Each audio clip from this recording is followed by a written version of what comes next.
So I feel like I'm ripping off James a little bit because I picked this. This is something that James says sometimes. He says he feels like he's riding on God's thumb. And I just loved that um, image so much. And it feels so much like our life sometimes. It is both like an adrenaline ride where you just feel the bottom drop away and you're just flying and you don't know where you're going. And it also has the most spectacular view as you get a front row seat to what God is doing right now, right here. It's just beautiful. So, or living life on the mission field. I think this would be a great memoir if he ever writes one. A memoir titled Riding on God's Thumb. So I decided to start there. I've had some really good conversations this week with some of you, and this kind of spurred on. I honestly was going to teach a lesson. I teach the ladies in Barat. They're sweet old women. They grew up under communism where they were not allowed to study or learn the Bible at all, have absolutely no experience with Christianity. Everything that they learn comes directly from us, their teachers. So I have to just go back to the basics. So I decided to set that aside, even though I get excited about those lessons and get to teach them. And I was excited about the one I was going to share with you, but I thought, you ladies are mature. I'm able to, reference things and you'll be able to catch it. I do want to say that I don't often teach in English, but I don't teach for an English speaking audience. So I had a little fun with I don't know what my style is on this lesson. It's a little different from what typical me, but I hope I can communicate what we need to communicate. So in case you don't know me, this is my entire family. We are James, Andrea, Clara, Lydia, and Gideon. We are lifelong Alaskans and have been members of this congregation since before we were married, had all our kids here. And 4 years ago, we picked up our life and moved to the mission field. And we live in this amazing, beautiful city. And it looks really pretty and clean from the castle looking down over the hill. And I could tell you about, this is where we go and drink coffee and with the team. And this is our favorite restaurant and stuff. Our apartment is down here, one of these tall buildings over there. We live on the 8th floor and very blessed to have found that apartment. It's good for our family and our needs. One of our theme verses that we just go back to, James goes back to again and again, is taste and see the Lord is good, and blessed is the one who takes refuge in him. We jokingly use it when we're encouraging our aimers to try new foods, and we say it when we're just reminded again and again about how God shows up in new ways. But today I wanted to go ahead and open up to Psalms 34 and just look at that together. Aw, James. Sent me an encouraging message. Let's see. Open my Bible and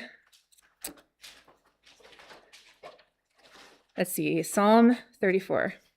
Does somebody have that want to go ahead and just read that psalm to us? Psalm? Yeah, it's kind of long, but. Gotcha. Of David when he changed his behavior before Abimelech, so that he drove him out and he went away. I will bless the Lord at all times. His praise shall continually be in my mouth. My soul makes its boast in the Lord. Let the humble hear and be glad. Oh, magnify the Lord with me, and let us exalt his name together. I sought the Lord, and he answered me and delivered me from all my fears. Those who look at him are radiant, and their faces shall never be ashamed. This poor man cried, and the Lord heard him, and saved him out of all his troubles. The angel of the Lord encamps around those who fear him, and delivers them. Oh, taste and see, the Lord is good. Blessed is the man who takes refuge in him. Oh, fear the Lord, you his saints, for those who fear him have no lack. The young lions suffer want and hunger, but those who seek the Lord lack no good thing. Come, O children, listen to me. I will teach you the fear of the Lord. What man is there who desires life and loves many days that he may see good? Keep your tongue from evil and your lips from speaking deceit. Turn away from evil and do good. Seek peace and pursue it. The eyes of the Lord are toward the righteous, and his ears toward their cry. The face of the Lord is against those who do evil, to cut off the memory of them from the earth. When the righteous cry for help, the Lord hears and delivers them out of all their troubles. The Lord is near to the brokenhearted and saves the crushed in spirit. Many are the afflictions of the righteous, but the Lord delivers him out of all of them all. He keeps all his bones, not one of them is broken. Affliction will slay the wicked, and those who hate the righteous will be condemned. The Lord redeems the life of his servants. None of those who take refuge in him will be condemned. Thank you. So I went and opened the Psalm and I started reading it, and it just over and over, it kept talking about fearing God and God always protecting. It even goes into some prophecy towards the end so that the Holy Spirit was talking through him. He's writing with so much passion and energy. And you go to the top and it says, of David, when he pretended to be insane before Abimelech, who drove him away and he left. We did the Bible Bowl a few years ago, studied 1st and 2nd Samuel, 2 different years. And this story of David fleeing Saul, he gets the showbread, he goes and he's starving. He doesn't have anything. He's fleeing away. Saul chases after, kills the priest who protected him. Like, he has got an enemy charging down on his heel. He goes to the king of Gath. So let's see. Next one. I didn't have a good picture of David, so I put another brave little soul here. This is a couple years ago when he rode the bus out to camp without us.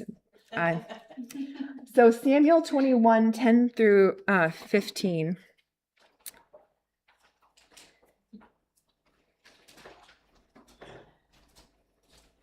First Samuel.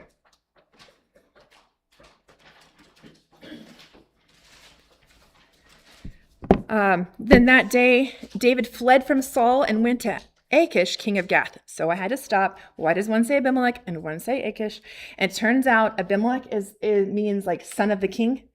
So it's more of like a royal title like Pharaoh or something like that. His actual personal name was Achish, king of Gath. But the servants of Achish said to him, isn't this David, the king of the land? Isn't this the one they sing about in their dances? Saul has slain his thousands and David his tens of thousands. And boy, does that song really get around, because they've been singing that in Israel. So David fled from Saul into the land of his enemy. The Goliath stood there. He swung his sling. He killed him, the Goliath of Gath. And here he goes, runs to this king's kingdom, because he has nowhere else to go. Like, he's up against a wall. In verse 12, it says, David took these words to heart and was very much afraid of Achish, king of Gath. So he pretended to be insane in their presence. And while he was in their hands, he acted like a madman, making marks on the doors of the gate and letting saliva run down his beard. And Achish said to his servants, look at this man. He's insane. Why bring him to me? Am I so short of madmen that you had to bring me this fellow here to carry on like this in front of me? Must this man come into my house? And then in 22:1, it says, David left Gath and escaped the cave of Adullam. He was in their hands. They all had to do is take a sword and he's gone. There's no more King David. His reign never happens. God absolutely protected him in this moment. He used an absolutely bizarre way of protecting them. But when David left, he wasn't going, look at me. I knew how to deceive him. No, God is amazing. Just look at him. He protects you in all kinds of situations. He will never leave you. Look at all this stuff that God does. And I was just like, wow. I just loved David's perspective on God. And I loved the lesson it teaches me, that even in the midst of the most difficult moments where you're like, how is God going to get me out of this? He always does. He always does. What does it mean to fear? Oh, what doesn't it mean to fear God? Fearing God doesn't mean that nothing ever scares you. David was scared of the king of Gath. Fearing God doesn't mean you have it all figured out. Fearing God doesn't mean you are the best person for the job. Fearing God doesn't mean you are perfectly equipped. Fearing God doesn't mean that you are the most capable. But what does it mean to fear God? It means you are willing to go, you're willing to work, you're willing to learn, you're willing to look insane, sometimes literally insane, sometimes figuratively. Tell you what, learning a language, it's impossible to do it and maintain your pride. You're going to look like an idiot. If you want to learn it, you have to say stuff and you have to say it wrong. And it's human nature to look at somebody who's saying your language wrong and think that they're probably not all there. And you just have to do it. You just have to do it. It's a humbling process. It means you're willing to do it scared. It means you're willing to trust that God will never leave you or forsake you. Sometimes we confuse fearing God with a feeling. David was afraid. Moses was afraid. Gideon was afraid. Esther was afraid. Joshua was afraid. Mary was afraid. Paul was afraid. But they did what God asked them to do anyway. They just did it. I was drawing a blank. I was really having a hard time getting my brain wrapped around. So I went into ChatGPT and I was like, remind me of some of these people. So some of these people came from that list. I was like, oh yeah, of course. But then after I asked for this list, this is what Chat said. It said, many callings in Scripture follow a similar pattern. God calls, the person feels afraid, inadequate, or unworthy. God says, do not be afraid, or I am with you. God provides what they lack, and the person steps forward in faith, even if still afraid. One striking observation is how often God pairs his calling with his presence rather than removing any obstacle. He doesn't solve the problem. He repeatedly reassures his servants with promises such as, I will be with you. Moses, Joshua, Gideon, Jeremiah. Do not be afraid. Be strong and courageous. This theme suggests that in Scripture, courage is not the absence of fear, but trusting God's presence despite fear. And I was like, wow, like Chat gets me. I mean, this is what I was trying to say. And this truly is what God has been teaching me. There's a lot of feeling of like, who am I? Why am I doing this? And I don't think this is just mission field stuff at all. This absolutely applies to every single one of our lives.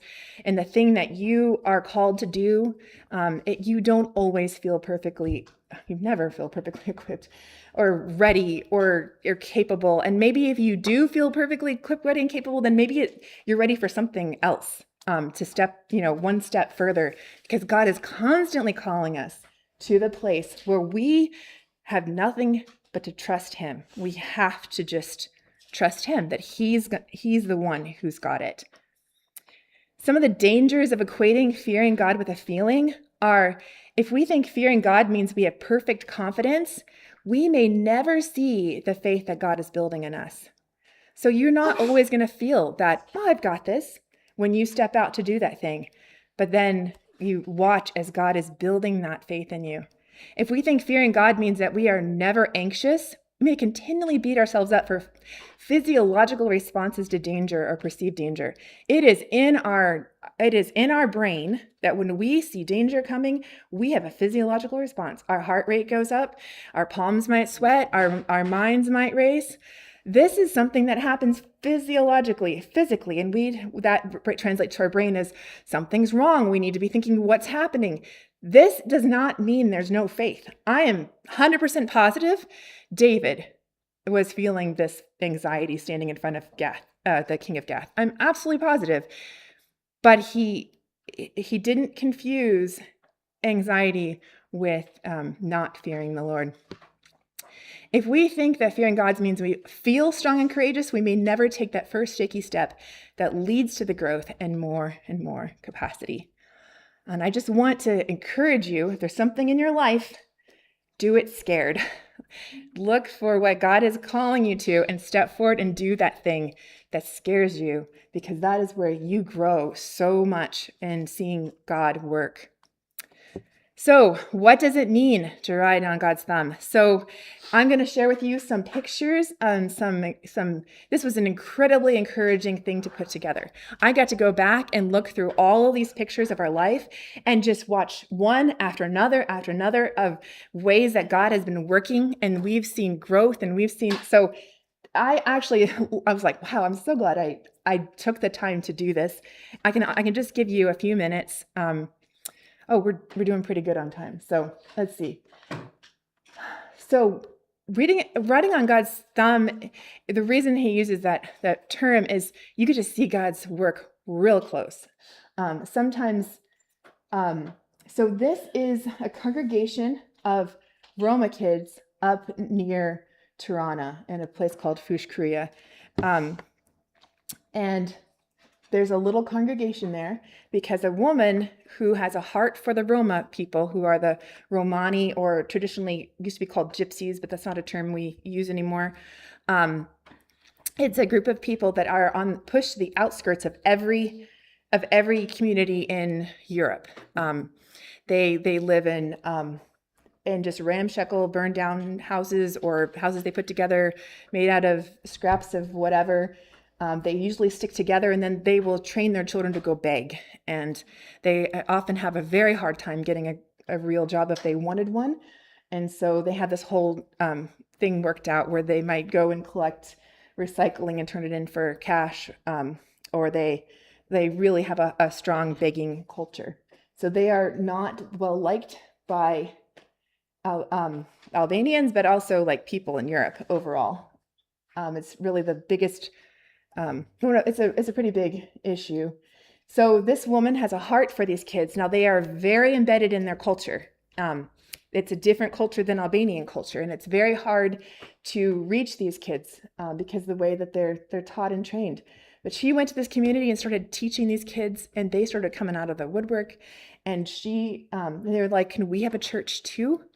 And she's like, "Of course." So she rented a shop front right there. And like, this is your church. And then she had to go to all of the men and all the different congregations, say, I need guys to come and teach lessons. And so they have a rotation of people who go out and teach lessons and kids classes every single Sunday. And it's just incredible getting to see those kids and how they're affected, and getting to see real change happen. We had 4 baptisms from the Brought Church this spring. The second woman over, she just gave me the biggest hug, and she's like, today I'm going to be your sister. When I came and saw her, they were so excited. I've known her since we arrived.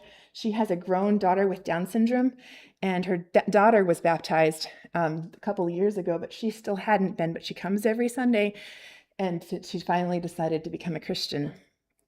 Really exciting day. We have 9 AIM students working with us in Albania, which is just incredible. And investing in them to invest in Albanians means we are investing in their futures. Their lives will be forever changed from what they're doing right now, just as mine was from my work in Russia. And it's a good work in itself. Our children are choosing to follow God. It's Lydia in August 22, 24, and Clara last July. Fantastic days of my life. The Brought Church building is at capacity. This was New Year's, Christmas. So this right here, this group of kids came that same day, and Anila is teaching them a lesson. And then they left, and all the adults came, and they filled up the building. We had 80 that day. It was like standing room only. It was an amazing day, but it just reminded us of just, it's probably at least the second largest church in Albania, if not the largest sometimes, but very healthy number of people. And everybody keeps telling their brothers and sisters and telling their neighbors, and it continues to grow. We're strengthening marriages. My parents came and did a marriage retreat for the leaders, which was fantastic. A lot of the leaders spoke English, and we were able to do a little cozy retreat at a vineyard. It was amazing. I hope they've talked to you about that. We also did this Valentine's Day we have a thing where the members of our church that come, if the man comes first, they don't bring their wife. If the woman comes first, they don't bring their husband. And like, you all have like husbands and wives. Like, so we made a special event on Valentine's Day. It's not really a holiday they celebrate there. We rented a bus so we could take them out to this restaurant, and we told them how much we loved their spouse and how much we wanted to get to know them and how God loves and honors marriages. And several couples began to come. And in fact, that one couple that was baptized started coming because of this, and we've done this 2 years in a row. We get to watch God work in individual lives. All of those people in a big group, like we're getting to see God work in individual lives, hearing stories of how they come to church. And this is the only place in town where I am truly accepted. Maybe they did something in their past and everybody in the town shames them or won't let them come in. They have a real honor-shame culture. But the church doesn't care about that. Jesus washes away all sins, and this is the first place where they have true acceptance. We have young people growing.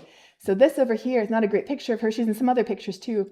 Anna Maria is just an amazing young woman. In fact, we have recently started paying her on a little salary to help her become be our full-time translator and worker, because she's doing it for free, and that means she's not able to go out and get a job, and I'm so scared she's going to go out and get a job and no longer be able to help us. So Anna Maria is sharing her story for the first time in front of the church and why she became a Christian. Yeah, she's 17 years old. She and Clara are like best friends. And then here's Clara leading singing.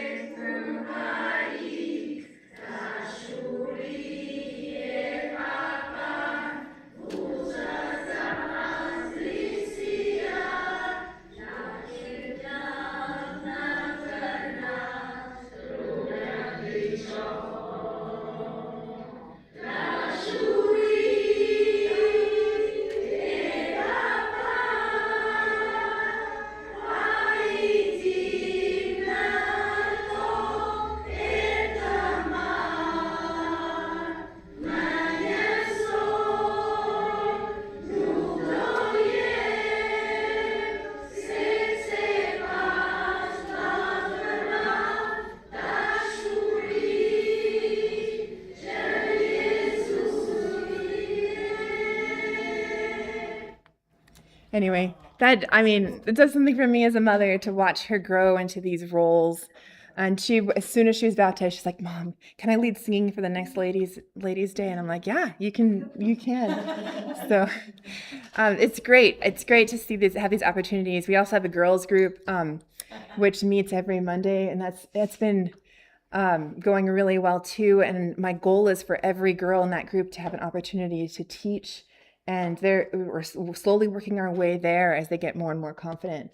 This is this nationwide Bible Bowl. Each church puts together 1 or 2 teams to come, and I think we had 3 or 4 teams come with our group.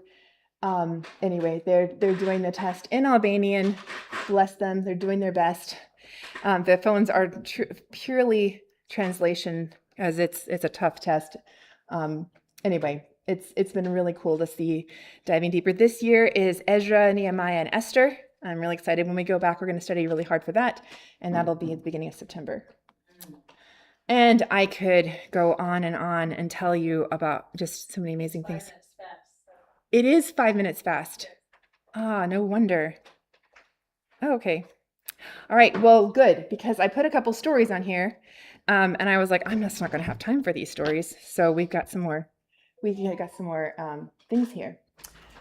Sometimes writing God's Thumb feels like an adrenaline rush. Like writing on God's Thumb is like the greatest view. Like you can see firsthand what God is doing and you get to be there. And so many times we're like, I wish people of the Valley Church could be here and see the fruit of the things that they are sacrificing so that these things can happen. And good fruit is happening. Sometimes you just get that whoosh of like, you don't know where that hand is going and you're just hanging on for dear life.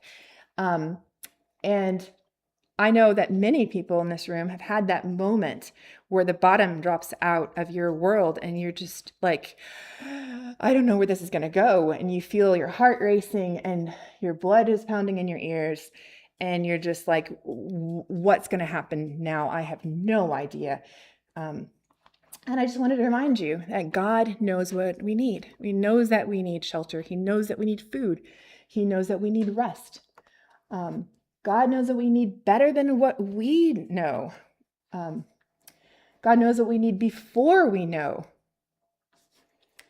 God knows we are grass. He is not looking to us expecting great things. He is looking to us expecting willingness. He knows our weaknesses. God has cattle on 1,000 hills. This is one of my favorite verses. His resources are limitless. We sometimes think really small when it comes to God, but God has resources we can't even imagine. And our job is I feel like partly our job is to dream big and be like, what big thing? And we can't even imagine the big thing. What big thing could God be doing or working here that he could be looking for us to be a conduit of his resources? I have a dream. I have a dream to purchase a piece of land in Barat and build a building so that our congregation has a stable place. There's only one church building in the country that's owned by the church. Everyone else rents. They could lose the place they meet any moment. I would love to have one owned by the church. I want it to be 3 stories. I want the first story to be an auditorium. I want the second story to be classrooms and offices. This is very typical style, by the way, of like a large house would be like a 3. They build up very often. And the third story I think would be amazing to be an apartment or. And then when we start looking around at who can come to Barat and replace us, who can be the Barat Church of Christ preacher, we're like, there's nobody training young men, young women to be leaders in the church. And so I'm like, well, why couldn't we use a building in Barat to be a Bible school? And we can make that 3rd floor dormitories, and we can have a place where young people could come and could study the Bible for a couple of years, and we could connect them to the support they need and send them out to different parts of Albania to increase and grow the church. That is a dream. I look at it and I think, I don't want to do that. That sounds like a lot of crazy work, but I get excited for it and I think it's from God. I really do. So I'm praying about it, and I'm because I don't know. I don't know where God's resources are. I don't know how you start this. I don't know how you do this. But I'm praying about it every day, and I am looking for the opportunities that God is going to place in our path. If he really wants this to happen, he will make it happen.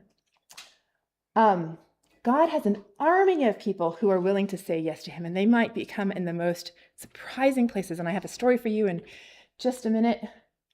And God will never leave us. And this is not just for the mission field. This is for all of us. All of you who step out and you feel like the bottom has dropped out of your world. These are some things that God has shown me that are absolutely true. So, this is my husband, not the best day of his life. He is holding the euros that will become a car. So this picture cracks me up. He forgot that we'd taken it. When we arrived in Albania, we knew that we needed a car to drive.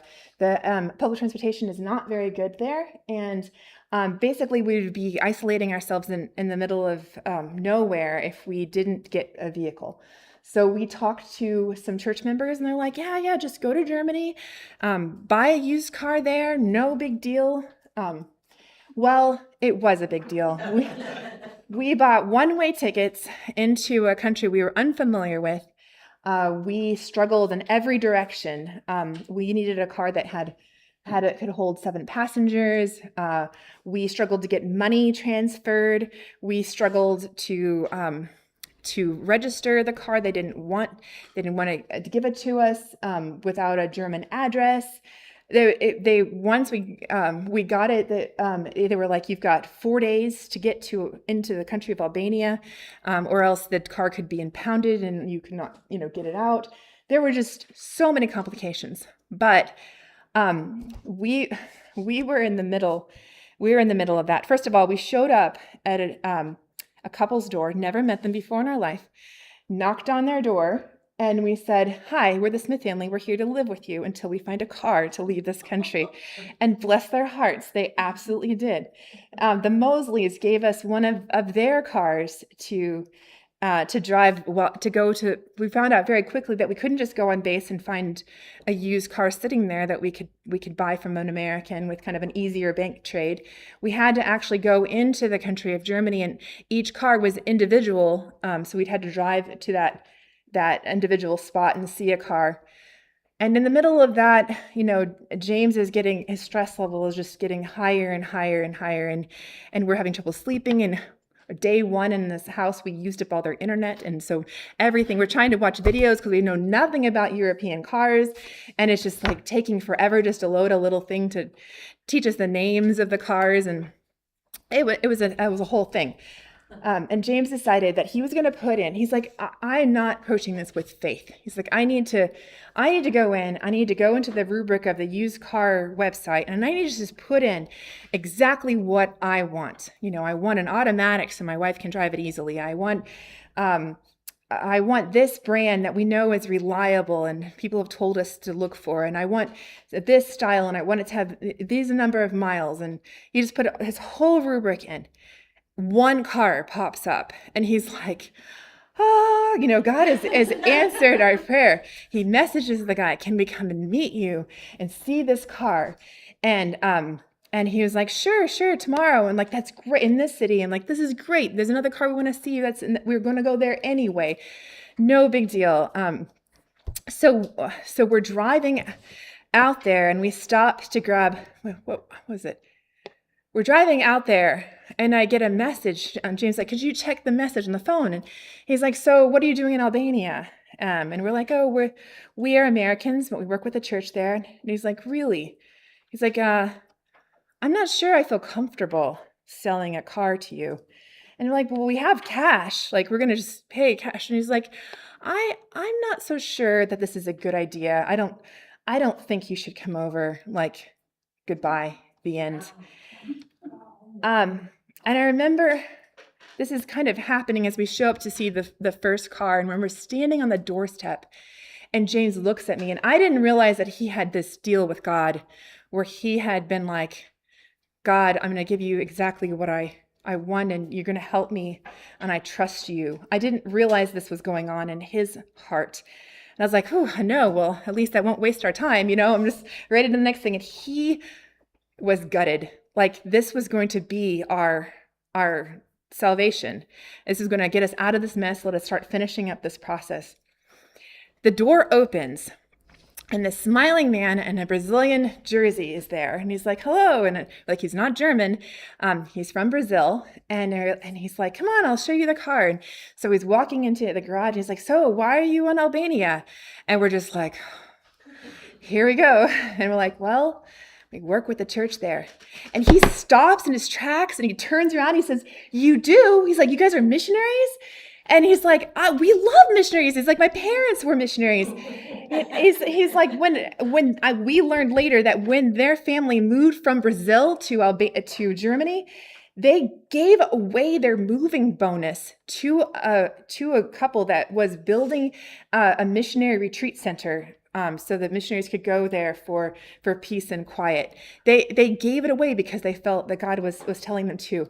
He said that later when he's like, "You got to wait. My wife's almost home. You got to wait and meet my wife." He said later, he told us, he was like, "Honey, does God want us to give away our car too?" So we walked around the corner, and we see this car, and it was like such a, of course, like this nondescript, not flashy, not anything amazing, run-of-the-mill, blend in anywhere, little silver car, which James later said, "I'm so glad I got a duct tape colored car, because we've had to patch it a few times." And Anyway, we ended up buying this car from this man. He called his wife in with us and he's like, "Can I pray for you guys?" And he gathered us up in this living room. After giving us, he was like, "I got some American cookies." He gave our kids like these chocolate chip cookies with a package that had a big American flag on it. And we stood in their living room, and he stood and he prayed for us in our mission. Wow. God knew what we needed before we did. We thought we knew what we needed. We did not know what we needed, and God was looking out for us. They eventually vouched for us, signed and gave us their address so we could drive out of the country legally and all that stuff. But I thank God every day for this car, if not in words, in my heart, because absolutely it has blessed our ministry so much. Oh, here's a little video. That's not it. It's further down the road. We are driving Corey and Tim to the airport, and we're on a straight stretch, and we go to pass the car in front of us, and a car like 8 cars back swings out driving 100 miles an hour, rear ends us, trying to avoid us. They go deep into the ditch, and all of a sudden we are on the side of the road with a car that's got a. And my first thought was it's happened. I knew this was going to happen someday. People drive very differently, and I knew it was going to happen someday.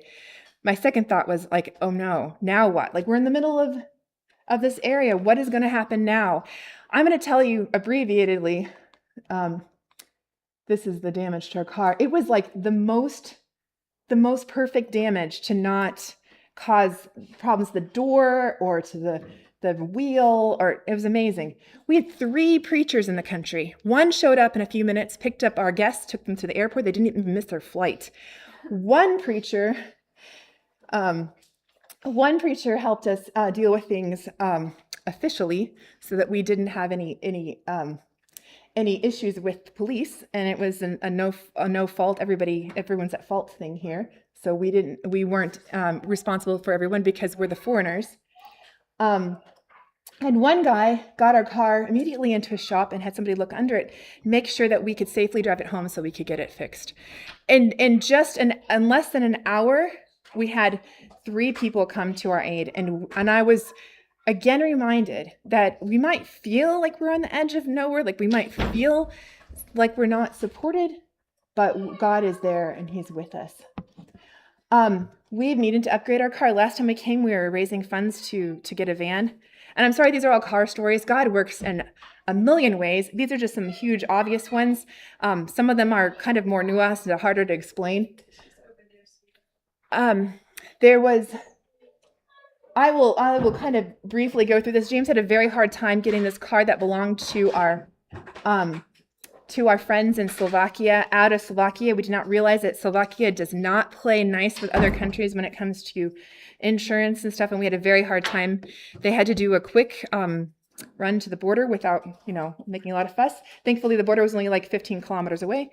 Once we were in Hungary, they were able to have their car insured, drive it all the way to Bari, Italy, where they're going to put it on a ferry to take it over to Albania. We did it that way because we have friends in the port town where that would arrive, and we wouldn't be like in the middle of nowhere. Anyway,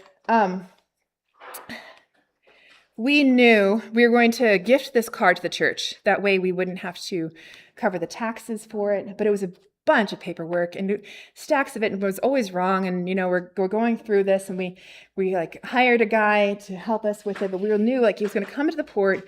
They were going to immediately have to lock it up until they could prove that it belonged to the church. James and the guys with him are going to have to come a different way home. It's a whole big thing. He lands. We've all been praying and praying and praying, but I'm with the AIM girls and my daughters, and we're Wednesday night, and we're like, let's just stop and say a prayer. They've just arrived in a port. We sit, we pray for them. They roll off the ferry, and they drive up to passport control. And this is where I talk about, like, you don't know who God's people are. The passport control guy, not in charge of handling goods and services, like just the passport control guy. And he was like, so, who are you? He's like, James is like, I'm with the church. He's like, this is the van I brought over. I've been going to be donating it to the church. And he's like, you're donating it to the church. Like, you work with the church. He's like, what church do you work with? He's like, well, the Quiche Christide. He's like, oh, he's like, who works with that in Durris? And he's like, Chimmy. He's like, I know him. I've been to his church. He's like, so you're going to take this van and you're going to use it to take kids to Bible camp? And James is like, yeah, I am. He's like, my son has gotten so interested in learning about Jesus, and I can't wait for him to go to Bible camp. And he's like, don't worry, I got this. And he left. And he's like, and he came back, and a few minutes later, he's like, okay, you're going to go up there and you're going to talk to that man. He's going to be really grumpy, but you're going to tell him I'm with the church. And he's like, okay. And he took their passports, and processed them, and is like, all right. And here's my number. If you ever need anything, if I ever come to Barat, I'll come and see you. And he gave him his WhatsApp number. And so James drove on to the next stop. It was the customs guy. The customs like, who are you? Doesn't speak any English. And James is like, well, I'm with the church. And he's like, okay. And he stands a bunch of things like, go on. And he drives the van out of the lot that we thought was going to be stuck in for at least a week onto the street. And he's like, what just happened? How did this happen? Why am I here? Yeah. And we now have another contact in the church. Like, God has his people, and it was another reminder that you do not know like what God is doing or how he's going to act. You think you need a stack of paper this high, you might, or you might not. Like, God might just fix that problem right there for you. So anyway, that's pretty much. I had one more story, but we're over time. But this van and this car have been used for, the minute it drove off the lot, the very next day, I'm like, well, we got a van. Let's take the ladies to the ladies retreat. It's been in service every day since. It's just been such a blessing. Yeah, this is before the van. And